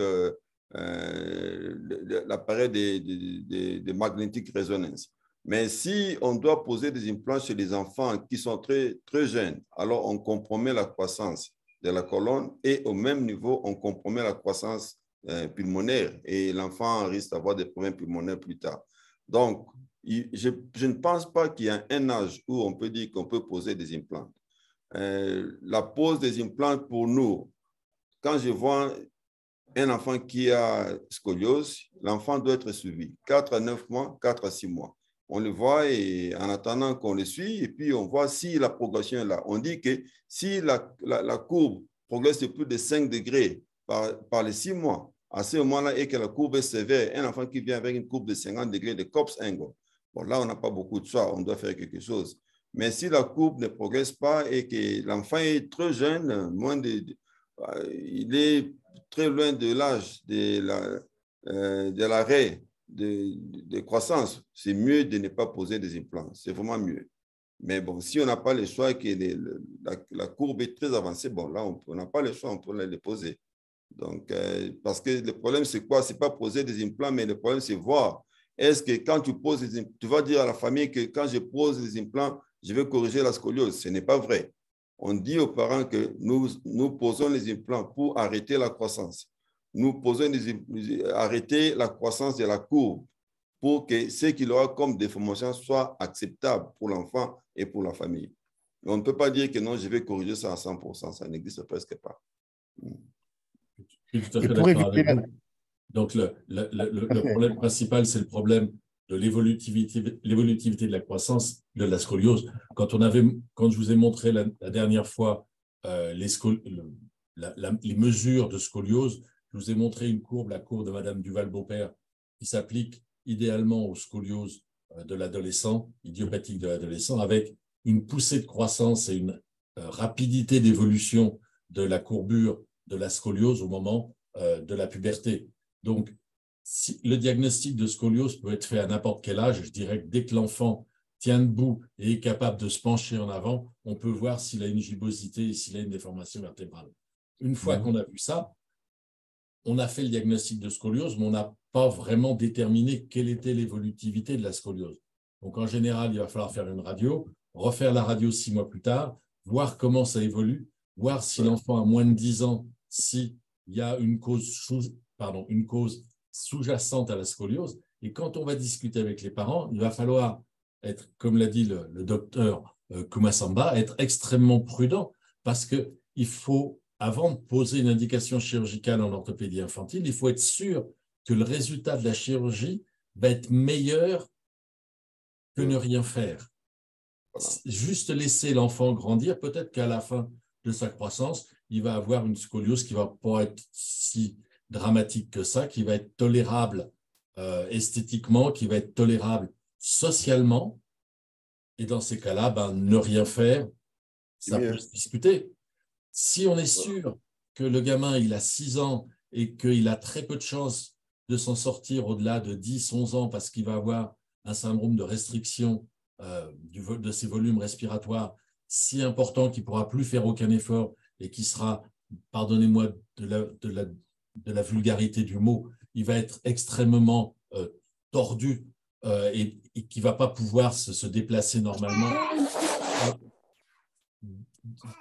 Peut-être qu'il est légitime dans ces cas-là, en expliquant très précisément, comme le dit le docteur Kumasamba, quels sont les buts de la chirurgie, de proposer une mise en place de matériel qui va corriger en partie et guider la croissance tout en maintenant la correction et en permettant le développement pulmonaire et le développement rachidien. Mais l'âge en tant que tel, c'est drôlement difficile parce que ça dépend de l'évolutivité propre de la scoliose. Il va y en avoir qui vont évoluer très, très, très lentement. Il y en a qui vont évoluer très vite. Il y en a qui vont évoluer très vite parce qu'on est dans la poussée de croissance pubertaire. Il y en a qui vont évoluer vite alors qu'on est loin de la poussée de croissance pubertaire parce que leur rachis n'a pas de tenue, parce qu'il y a des malformations trop importantes, parce que les troubles neurologiques sont trop importants, pour de multiples raisons. Il n'y a pas de recette. Est-ce que l'usage d'un corset peut apporter des réponses satisfaisantes chez les enfants? Mon expérience des corsets, c'est une expérience française, parce que les Français aimaient beaucoup les corsets, et donc ça remonte à quelques années. Ici, les chirurgiens sont beaucoup moins corsets qu'ils n'étaient à Paris. Il y a deux grands types de corsets. Il y a les corsets où l'enfant va avoir un soutien au niveau du menton et au niveau de l'occiput qui va chercher à faire en sorte que l'enfant soit constamment en train d'auto-étirer son rachis. C'est un type de corset qui marche bien, qui n'est pas forcément bien toléré parce que c'est quand même un petit peu compliqué à porter. Et il y a un autre type de corset qui est les corsets moulés en plexiglas, en plastique, qui vont être moulés et qui vont avoir des coussinets pour appuyer sur le rachis, appuyer sur le bassin pour le mettre dans une position ou dans une autre, qui peuvent aussi être efficaces, qui sont un peu moins efficaces à mon sens que les corsets de Milwaukee ou de Boston, et qui vont poser des problèmes parce que si on cherche à hyper corriger avec ces corsets, ce qui va se passer, c'est qu'on ne va pas avoir d'action sur le rachis lui-même, mais on va déformer les côtes. Donc, c'est des choses qu'il faut manipuler avec prudence. Mais c'est sûr qu'il y a certains corsets, dans certains cas, qui vont permettre de retarder l'échéance d'une chirurgie ou qui vont permettre de limiter l'évolutivité de la scoliose en attendant la chirurgie. Il y a aussi des corsets qui vont permettre d'assouplir les muscles paravertébraux qui vont permettre, quand l'heure de la chirurgie va venir, d'avoir une meilleure correction. Prof, Pierre, le problème des corsets aussi, c'est que c'est difficile. Bon, pour les cas neuromusculaires comme Duchenne, muscular dystrophie, c'est comme polio, les corsets ne marchent pas parce que ce sont des courbes qui sont généralement très agressifs et ça évolue. Mais pour les cas de late onset, ce que vous appelez adolescent, oui, on peut utiliser les corsets quand la courbe est moins de 30 degrés, moins de 20 degrés, et qu'on a peur, on se dit qu'on utilise le corset pour gagner la confiance de l'enfant, on peut utiliser. Mais il y a un problème avec les corsets, c'est que c'est difficile de pouvoir porter ça. Surtout dans nos pays chauds, pour qu'un enfant puisse porter des corsets, on se dit que pour que ça donne des résultats, il doit mettre ça pendant 23 heures sur les 24 heures de la journée. C'est-à-dire qu'il enlève ça seulement quand il va prendre la douche. Mais après cela, il doit le mettre tout le temps quand il va à l'école, quand il dort, quand il se réveille. Mais c'est quel enfant va accepter ça, un enfant de 12 ans?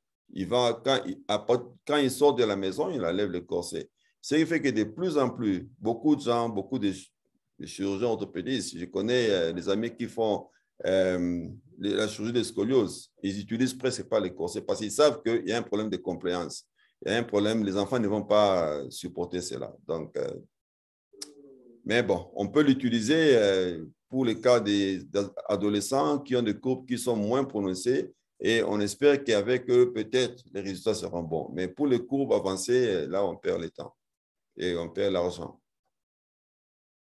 Très bien. Est-ce que dans l'assistance, il y a des questions? Alors, professeur Mata, j'aimerais aussi avoir un peu votre expérience parce que vous travaillez comme dans un hôpital pédiatrique. Avez-vous aussi affaire à des corsets et qui ont été utilisés pour essayer de corriger des scolioses? Oui, Oui, je pense que Pierre, c'est la voie autorisée parce que nous sommes dans le même département. Mais avec mon expérience, oui, il y a eu des corsets qu'on utilise, mais je pense que comme les deux autres intervenants l'ont dit, il y a certainement des critères sur le plan clinique qui dictent à quel moment on doit partir des corsets jusqu'aux implants. Donc, je pense qu'ici, ils suivent vraiment ces guidelines, mais les corsets, on en a vu aussi. Mais autre chose, c'est que pour certains malades, il faut, à moins qu'il y ait indication spécifique, il y a ceux malades qui ont des corsets, mais qui font les radios sans corset. Donc, si tu ne vas pas voir le malade, tu ne sauras pas que c'est un examen qui a été fait. C'est un malade qui porte des corsets au quotidien. Sauf dans certains cas où on voit les clichés, on voit vraiment que les corsets là, on peut s'en rendre compte. Donc, je pense que ce sont les cliniciens qui vont nous orienter, mais aussi notre centre, c'est un peu biaisé parce qu'on reçoit quand même des cas assez avancés. Donc, ce qui fait que ça ne respecte pas vraiment la prévalence de la maladie dans la communauté comme telle. Et le prévalence va être très élevé parce que nous sommes un centre de référence. Mais comme je l'ai dit, c'est Pierre qui reste la voie autorisée. C'est lui qui était au fait la tête d'affiche pour l'ostéo-articulaire chez l'enfant. Gentil. Maintenant, c'est toi.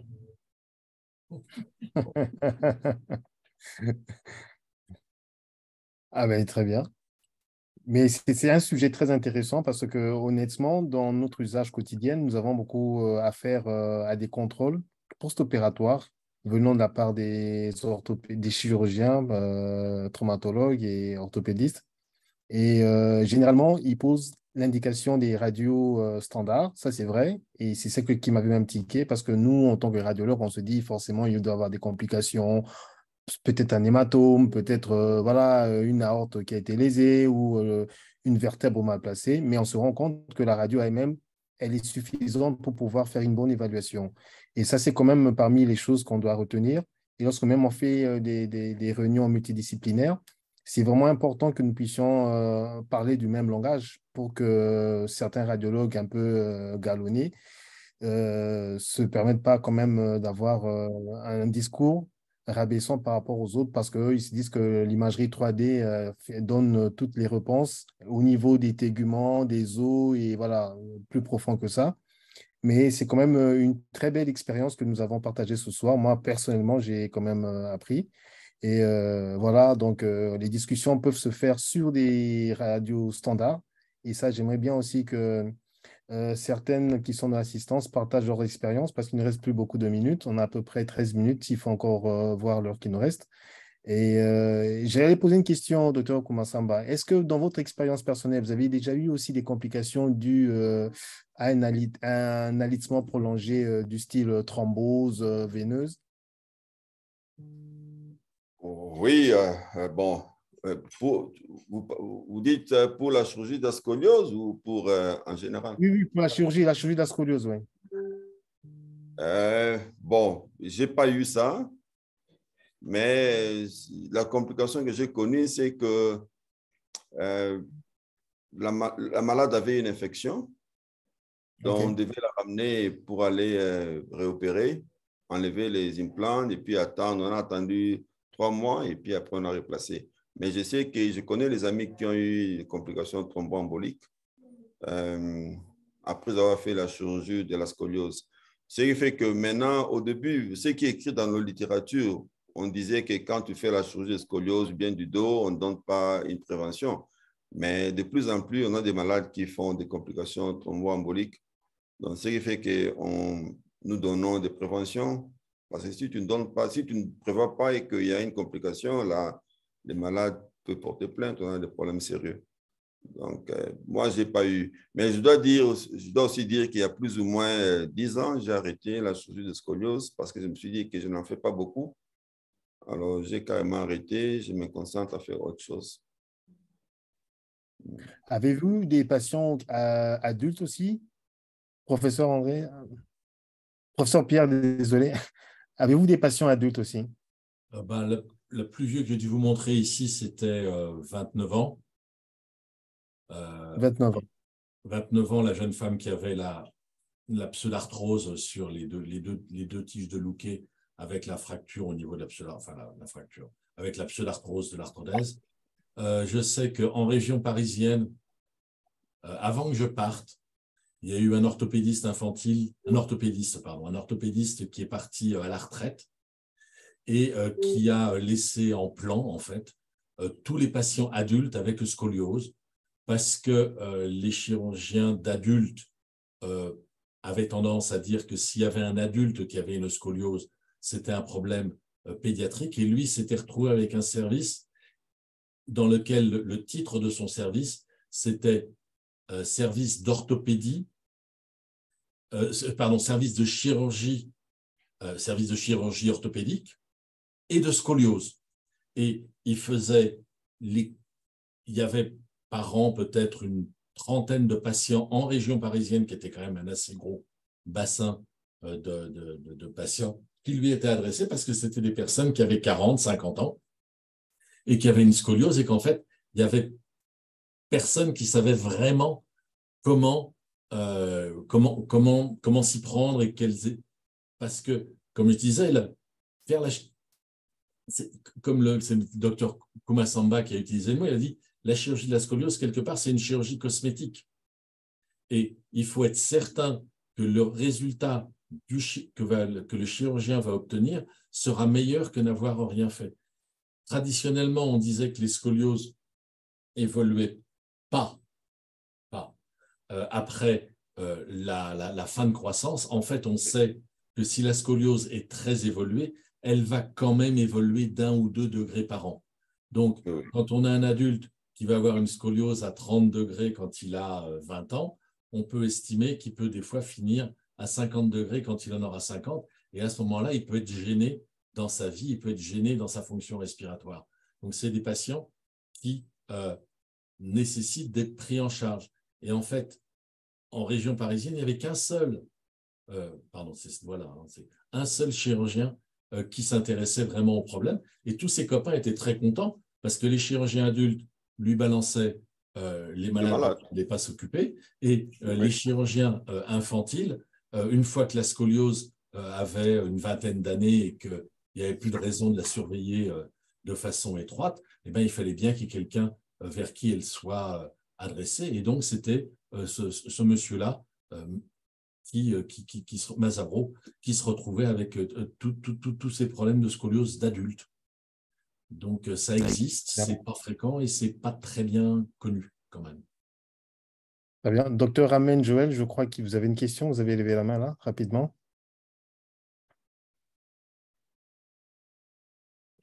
Vous pouvez unmute votre micro si vous voulez la poser. Si vous voulez être audible. Oui, j'aimerais poser ma question. Allô, vous m'entendez? Très bien, oui. Oui, j'aimerais poser ma question au docteur Kumasamba. Est-ce que vous avez... Problème de connexion, là. Connexion.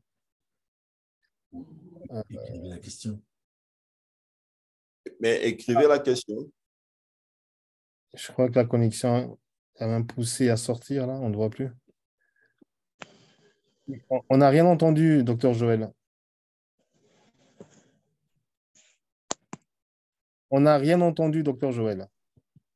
Oui, j'allais poser la question au docteur Kumasamba. Maintenant, ça va? Vous m'entendez? Oui, oui.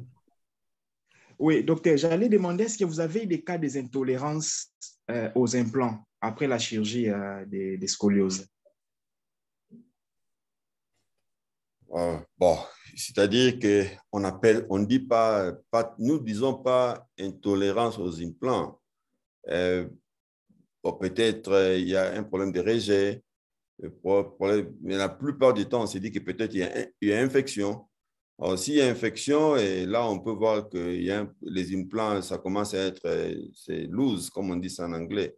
Mais c'est comme le prof a dit, s'il y a un problème des intolérances, comme vous le dites, il y a pseudarthrose, l'implant va se casser. Donc là, on va se dire que l'implant s'est cassé, c'est parce que l'os n'est pas guéri quand on a fait la trothèse. Mais intolérance aux implants qui est réaction métallique aux implants, bon, j'en ai vu, oui, quand j'ai fait les prothèses de genoux, bien les prothèses de hanches. Mais je n'ai pas encore vu avec le malade quand j'ai fait, par exemple, la chirurgie dégénérative du dos. Je n'ai pas encore vu. Mais pour les prothèses de genoux, les prothèses de hanches, oui, il y a des malades qui font des réactions allergiques à ces implants. Alors, ça devient un problème sérieux parce que maintenant, qu'est-ce qu'on va utiliser? Parce que tous les métaux qu'on utilise pour faire des implants, tous, ils viennent de la même compagnie qui produit ça et distribue à travers le monde. Mais bon, s'il y a intolérance, s'il y a rejet, bon, c'est question d'aller enlever, il faut faire la révision. Mais moi, personnellement, pour le dos, je n'ai pas encore vu pour la scoliose, mais j'en ai vu pour les prothèses des genoux et des hanches. Donc, quand c'est arrivé, vous êtes obligé d'aller enlever, vous êtes obligé d'aller faire des débridements, de faire des tests pour voir si le malade va pouvoir supporter si vous faites un nouveau implant. Parce que quand vous avez mis l'implant, c'est qu'il y avait indication. Et quand on enlève et qu'on doit remettre, donc il faut vraiment s'assurer que quand vous remettrez, il n'y aura plus la même genre de complications. Parce que, bon, on n'a pas toujours, nous comme chirurgiens, je ne sais pas pour vous les radiologues, mais nous comme chirurgiens, on n'a pas toujours la chance là de dire aux malades que non, allons, on va encore réopérer. Parce que les malades, quand ils viennent chez nous, ils espèrent que les résultats seront à 100% satisfaisants. Alors, quand ils n'ont pas ces résultats-là, ils sont mécontents et ça nous crée des problèmes. Voilà. La collaboration entre le radiologue et l'orthopédiste, c'est aussi que le radiologue va des fois annoncer la mauvaise nouvelle à l'orthopédiste qui s'en doutait déjà un petit peu, ou qui s'en doutait beaucoup. Et il faut, dans certains cas, faire preuve aussi de diplomatie dans la façon dont on présente les choses. Mais c'est sûr que c'est que le chirurgien qui va annoncer à son patient que la chirurgie n'a pas marché comme on comptait qu'elle marche et qu'il faut réopérer, enlever le matériel et que dans 6 mois, il faudra remettre le matériel parce qu'il y avait une bonne raison de mettre le matériel et que maintenant, vous avez eu 1, 2, 3 chirurgies et c'est quelque chose d'assez assez délicat. Pour ce qui est du rejet comme ou de l'intolérance ou de l'allergie que dont le docteur Joël Amen parlait, sur ces matériaux-là, il n'y a pas apparemment d'intolérance au métal. Pour les prothèses de genoux, les prothèses de hanches, souvent l'intolérance elle est liée au ciment qui va être utilisé.